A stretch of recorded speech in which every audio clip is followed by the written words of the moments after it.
udah tahu miskin gitu ya, pelit juga soal tenaga gitu ya, udah gitu, siapa yang memakai kamu gitu. Lu mah enak bisnis, punya modal, punya privilege. Lah gua, seandainya nih masyarakat Indonesia semuanya dapat uang 1 miliar sama rata, apakah orang bakal pada sukses atau tetap sama di kasta mereka? Kalau kita berbicara tentang kemiskinan di Indonesia nih, itu angkanya yang menyentuh kemiskinan itu sampai 9%, bahkan rentan miskin ke bawah itu sampai lebih dari 50% gitu. Kalau menurut Bang Dean, sebenarnya faktor yang paling mendasar yang menyebabkan kemiskinan di Indonesia itu apa sih? Sebenarnya faktor yang paling mendasar tuh adalah fasilitas yang kurang kalau menurut aku. Fasilitas yang kurang. Iya, fasilitasnya kurang. Dari kalau kita pengen ngomongin sama rata gitu ya. Kalau kita ngomongin sama rata, fasilitasnya kurang dan distribusi ilmunya tuh nggak merata. Karena aku ngerti banget gitu. Kenapa orang tuh bisa miskin gitu ya? Karena dia tuh nggak dapat yang namanya akses. Sekarang ini kita bisa berpikir lebih bagus. Karena apa? Karena kita banyak dapat ilmu. Betul sih. Bahkan di daerah-daerah tertentu aja internet tuh nggak ada loh. Ya kan? Internet aja nggak ada. Orang nggak bisa akses materi sebanyak yang kita bisa akses. Jadi kalau pengen bisa untuk menuntaskan kemiskinan, yang hal pertama nih yang harus dilakukan adalah apa? Mendistribusikan secara merata soal informasi dan juga edukasi. Itu. Kalau semua orang bisa mendapatkan informasi yang sama, edukasi yang sama gitu ya, kemungkinannya untuk mengurangi kemiskinan itu lebih tinggi. Karena orang-orang pun nggak stuck di situ-situ aja gitu pikirannya. Karena gini, duit sama isi otak itu sangat-sangat terhubung gitu. Karena semakin pintar isi otak kita, semakin besar juga peluang kita untuk mendapatkan uang banyak dan pekerjaan yang lebih bagus. Tapi intinya sebenarnya menurut aku yang paling penting itu adalah informasi dan juga edukasi bisa didapatkan secara merata. Nah kalau ini udah berhasil gitu ya, aku yakin IQ orang-orang Indonesia pun bisa naik gitu. Karena sekarang kita lihat gini aja, ada banyak orang-orang yang komen gak dipikir dulu gitu, ya kan? Kayak ada yang ngomong komen gini, ujung-ujungnya jualan. Ya, terus emang gak boleh jualan gitu? Lu pikir orang yang di pasar itu apa sih, yayasan amal gitu ngasih sembako gratis gitu? Enggak. Boleh nggak orang-orang di pasar jualan? Ya untuk bertahan hidup lah. Bener. Tapi kenapa masih banyak orang kita yang kalau kita kasih ilmu gratis terus di belakangnya ada jualan, ngomongnya ujung-ujungnya jualan. Jadi kalau menurut aku IQ rendah. Ya kayak gitu tuh kan. Nah terus kalau kayak gini, ada juga orang-orang gitu ya yang ngomentarin tuh lah kayak gini mah cuma jualan kelas gitu ya. Nah sekarang pertanyaan aku gitu, jualan kelas menurut kamu gampang apa susah, Fik? Susah. Saya gini, dia mah kaya dari jualan kelas gitu. Ya kalau emang bisa kaya gitu ya, kenapa kamu nggak jualan gitu? Iya. Kenapa kamu nggak jual kalau emang bisa kaya gitu? Cuma mampu nyinyirin orang yang berhasil gitu. Iya, nah itu kenapa terjadi? Ya karena tadi kurangnya wawasan, edukasi, dan informasi gitu. Sekarang orang-orang tuh masih berpikir di era sekarang gitu ya, kalau jualan tuh harus ada produknya gitu. Harus ada barangnya. Kamu jualan singkong, kamu jualan beras, kamu jualan power bank, itu baru jualan gitu. Kalau jualan produk digital, jualan informasi itu nggak boleh. Sekarang pertanyaan aku gini, kita lihat data orang-orang terkaya di dunia. Mereka ada nggak yang jualan beras gitu? Jualan singkong gitu? Enggak. Rata-rata mereka tuh produknya produk digital ya. Ada bukan produk, walaupun ada produk fisik, itu tuh produk high ticket gitu, produk fashion. Ini tahu nggak Bernard Asault yang punya LV ya, produk-produk brand mewah dari Prancis kan? Cuma itu doang, sisanya rata-rata itu di teknologi dan juga digital. Semakin sulit kita meng-create value produknya, semakin mahal harganya. Benar. Nah sekarang kalau misalnya kita masih nyinyir gitu ya orang-orang yang jualan informasi, mau sampai kapan informasi di negara kita tuh ya ketinggalan terus gitu. Makanya kenapa aku mau jualan informasi, mau jualan produk digital, salah satunya apa? Supaya distribusinya lebih banyak gitu. Ya aku belum bisa melakukan hal-hal besar gitu ya yang dengan budget triliunan gitu kan. Ya udah aku lakukan dengan hal yang aku bisa gitu. Bang Dean, aku dan Bang Dean itu kan termasuk orang yang bukan lahir di keluarga orang kaya, lahir dari keluarga yang biasa aja. Bahkan Bang Dean sendiri dulu ngaku sebagai orang miskin ya. Bukan ngaku emang. Tapi beneran miskin Bang Dean zaman dulu. Ya itu aja gitu kan, kamu lihat fotoku yang itu tuh, tukang gorengan yang itu ya. Gorengan itu aja orang pada gak percaya loh, sampai disangka operasi plastik. Kita yang terlahir di keluarga kurang mampu gitu ya, mohon maaf, atau bahkan miskin gitu ya. Dan yang terjebak di lingkaran kemiskinan itu biasanya karena apa Bang? yang bikin terus gitu ya, udah usaha tapi tetap miskin aja. Kenapa tuh? Ya, paling besar tuh sebenarnya mindset ya. Mau orang ngomong ini genset, mindset sebenarnya itu bener ngaruh banget loh mindset. Kalau misalnya kamu mindsetnya gitu ya pesimis, kamu mindsetnya gak mau berkembang, udah aku mah hidup segini aja udah cukup lah, nggak usah berkembang. Aku mah apa tuh cuma remahan ranginang misalnya. Kalau kamu punya mindset kayak gitu, ya wajar kamu bakal terjebak di situ-situ aja gitu. Banyak orang-orang kita tuh kayak gini loh. Mereka tuh nggak mau bertumbuh dan pengen langsung anaknya doang gitu. Ya kan? Pengennya seperti aku bilang gitu. Pengennya tuh ya dapat nggak mau ngasih gitu. Take terus nggak mau give. Sementara orang-orang sukses dia tuh gini, oke nggak apa-apa nih aku nggak dapat duit dulu di awal, tapi aku kepribadiannya berkembang, aku skillnya naik gitu. Nah itu tuh yang gak banyak orang kita tuh punya gitu. Jadi kalau kamu pengen melewati gitu ya garis kemiskinan, kamu pengen bisa naik level gitu di hidup gitu, pertama yang harus kamu lakukan adalah kamu harus mau berkembang dulu mindsetnya. Itu satu. Terus yang kedua, kamu jangan pelit ini ya soal tenaga. Udah tahu miskin gitu ya, pelit juga soal tenaga gitu ya. Udah gitu, siapa yang memakai kamu gitu? Kamu bukan anak dari sultan gitu ya, kamu bukan anak dari konglomerat, kamu bukan anak raja gitu.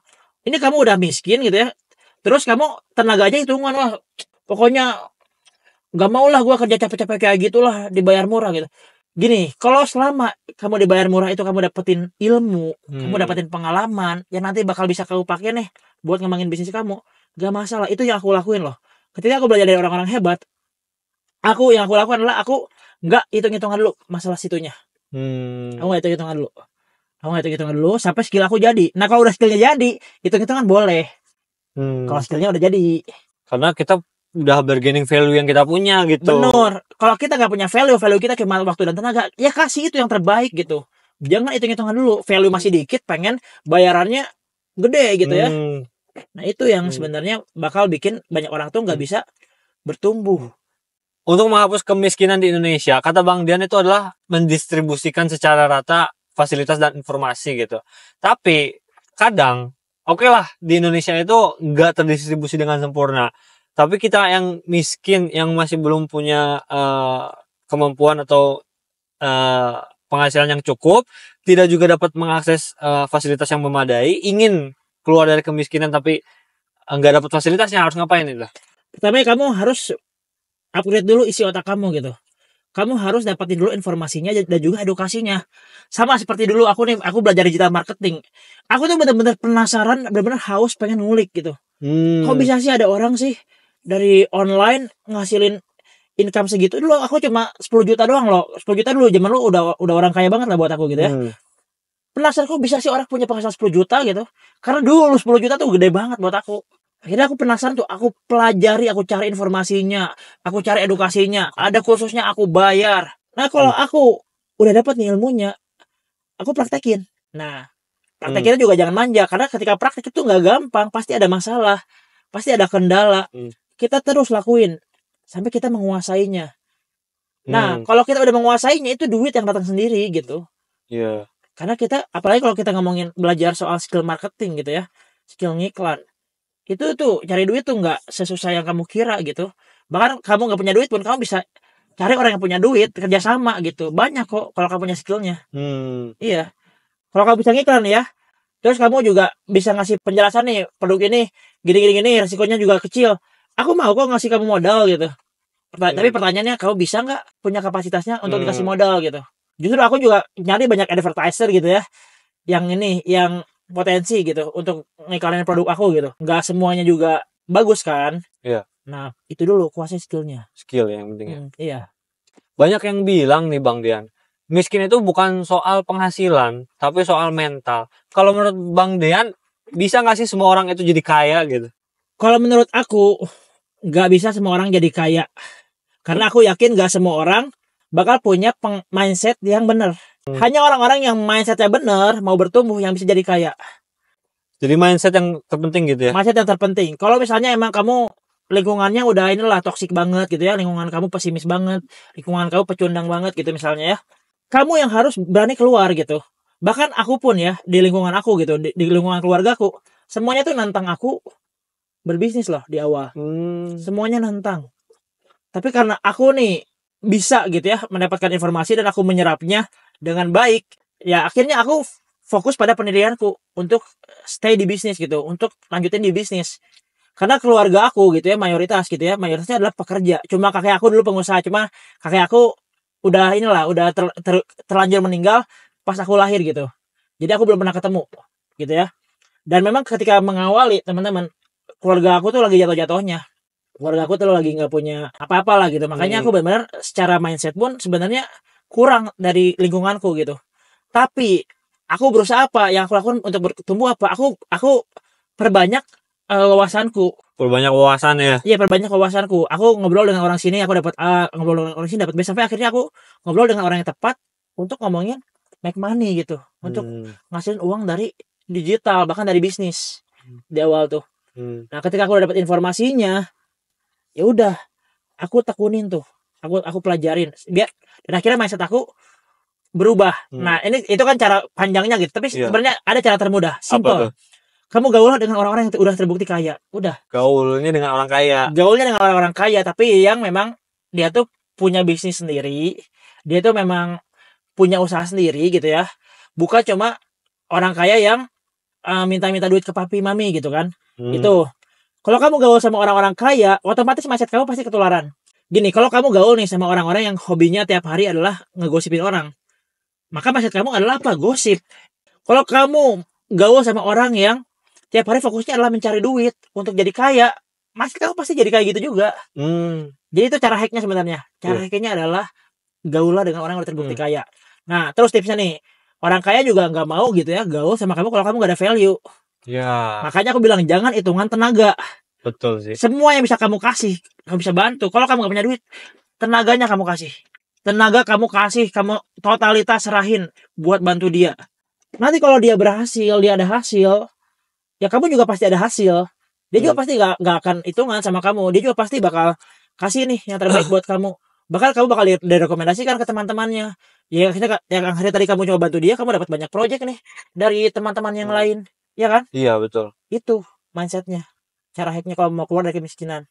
Cuma kadang ada yang ngomong begini, lu mah enak bisnis, punya modal, punya privilege. Lah gua, kalau gua punya modal juga gua bisa bisnis kayak lu gitu. Gimana menurut Bang kayak gitu? Oke, butuh modal berapa? 100 juta misalnya. Oke, butuh modal 100 juta. Coba kasih aku plannya kayak gimana. Aku bisa tahu kok orang yang plannya tuh asal-asalan ya. Cuma teori-teori doang tapi nggak pernah praktek gitu ya. Sama orang yang punya plan tuh bener gitu. Gini, kalau misalnya emang kamu kapasitasnya udah bisa ngelola 100 juta gitu ya, banyak kok orang yang pasti mau invest ke kamu gitu. Karena di luar sana juga banyak kok orang yang punya duit tapi justru bingung muterin duitnya seperti apa, ya kan? Iya. Karena nggak ada SDM yang bagus buat ngelolanya. Kalau masalahnya di modal, itu sebenarnya bisa beres cepet. Tapi pertanyaan aku, yakin kamu dengan duit yang dikasih itu kamu bisa ngelolanya dengan benar? Belum tentu juga. Menurut aku mah belum tentu juga. Iya, itu. Sebenarnya kuncinya satu apa? Kapasitas gitu. Kapasitas dan kapabilitas ya. Kapasitas dan kapabilitas. Kalau kamu punya kapasitasnya, kamu bakal bisa kok ngelola duit segitu. Dan gini, bahkan aku pun gitu ya, banyak kok yang nawarin ke aku mau invest gitu. Bahkan nominalnya juga gitu ya, bukan ratusan juta lagi. Aku juga ada yang nawarin, mau nggak nih dikasih modal miliaran gitu. Banyak kok yang nawarin kayak gitu. Kalau kamu udah punya skillnya, duitnya yang datang ke kamu, modalnya datang ke kamu. Nah, pertanyaan sekarang gini, kalau masalah kamu di modal, sebenarnya ada kok bisnis yang bisa dijalin dengan modal kecil. Affiliate marketing. Affiliate marketing lagi ya. Affiliate marketing itu modal bacot doang gitu. Sebenarnya kalau kamu pengen gampang, simpelnya pengen dapetin duit gitu ya. Kamu bacot, kamu cerita gitu ya, ada produk ini, udah cerita. Lihat aja tuh di TikTok, di Trebelio tuh yang jadi affiliate. Kerjanya apa? Cerita gitu. Nah, pertanyaannya kamu mau nggak gitu bercerita? Seandainya nih masyarakat Indonesia semuanya dapat uang 1 miliar sama rata, apakah dalam beberapa tahun ke depan orang bakal pada sukses atau tetap sama di kasta mereka atau bagaimana tuh? Ya, yang sukses bakal sukses, yang boncos bakal lebih banyak gitu. Karena gini, dikasih modal pun kalau otaknya nggak bisa ngelolanya gitu ya. Ya, yang terjadi apa? Cuma dibeliin barang-barang konsumtif. 1 miliar nih. 1 miliar orang yang otak bisnis sama 1 miliar yang otaknya tuh adalah gaya gitu ya.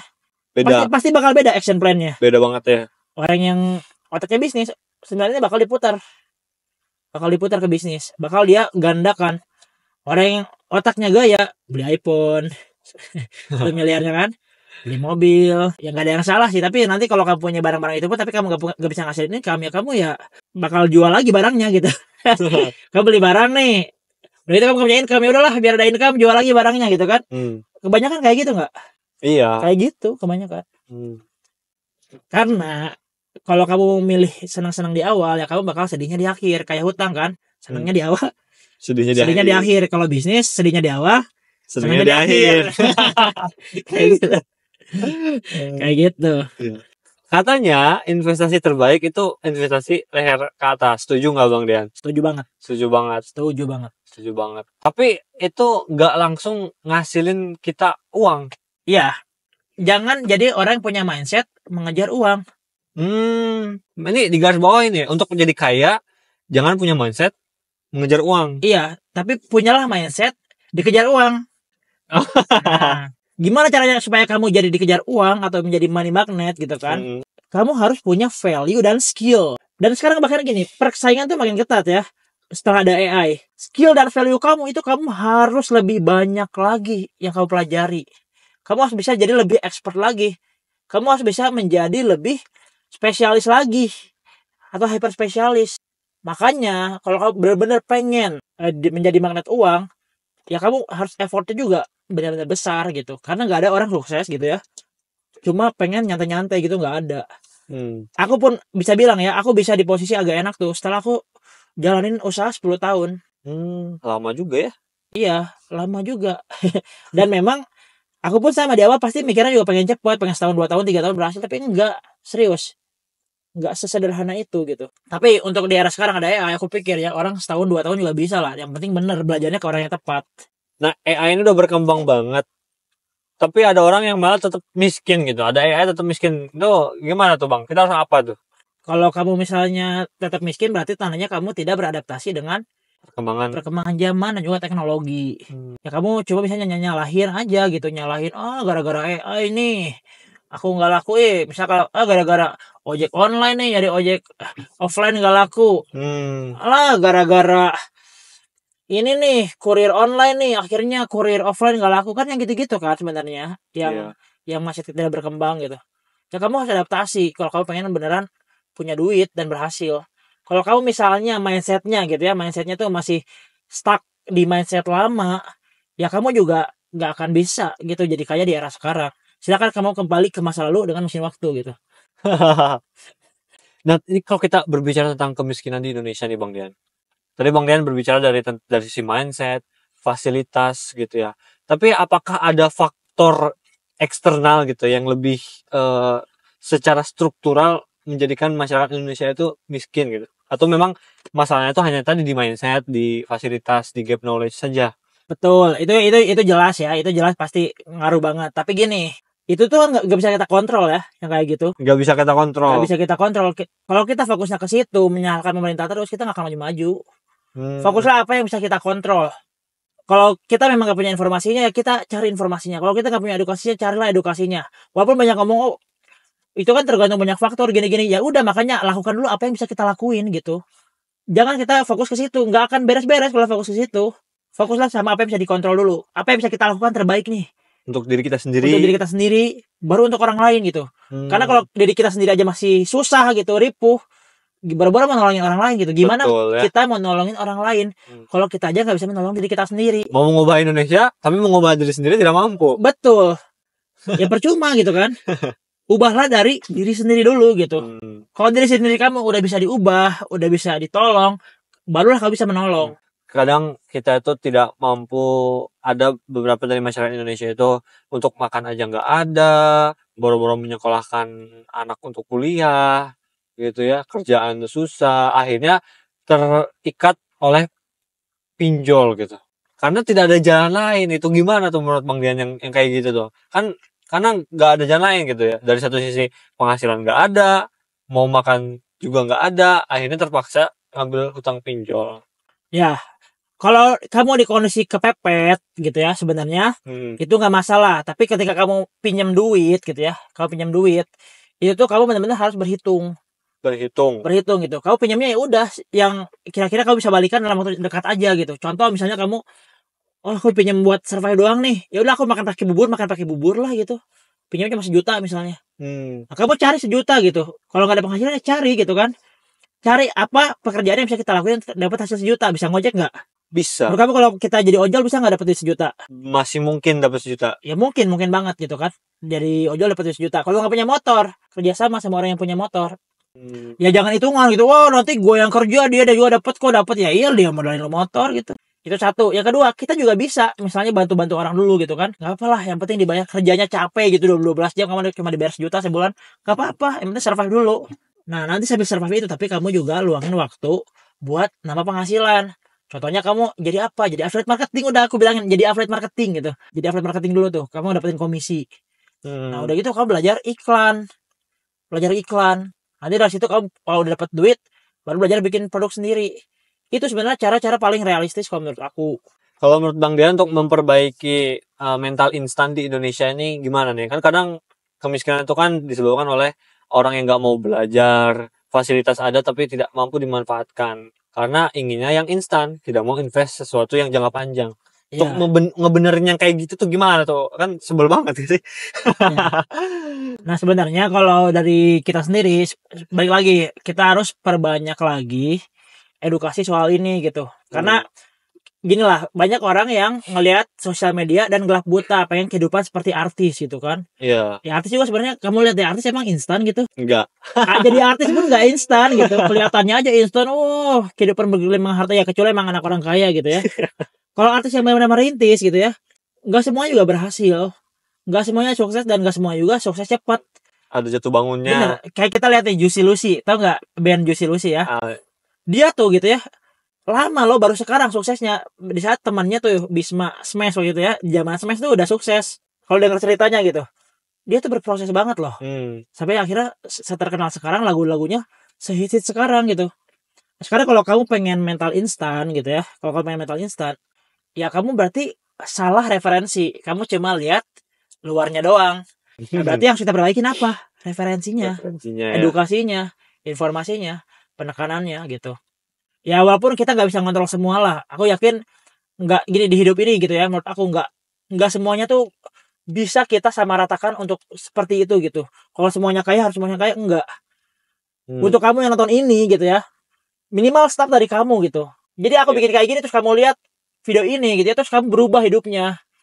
Terus kamu jadi bisa naikin penghasilan kamu bisa banggain orang tua kamu gitu. Itu juga udah cukup kok kalau buat aku sih. Aku juga nggak punya mimpi untuk seluruh Indonesia semuanya pasti kaya gitu. Seluruh dunia kaya gitu. Menurut aku itu hal yang mustahil sih. Ketinggian. Nggak realistis. Karena gini, karena kita hidup di sistem di mana ya memang pasti yang lebih sedikit orang yang menguasai gitu. Kalau kita ngomongin Pareto gitu ya, cuma 20% yang menguasai 80% harta di dunia. Kebayang nggak? Jadi yang 80%-nya ini orang lain cuma menguasai 20%. Kebayang nggak? Jadi nggak realistis kalau kita pengen ngituin semua. Tapi gini, kita fokus aja sama yang 20% ini. Dan kalau bisa bertambah nanti jadi 25%, 30% itu lebih realistis gitu. Kalau buat aku.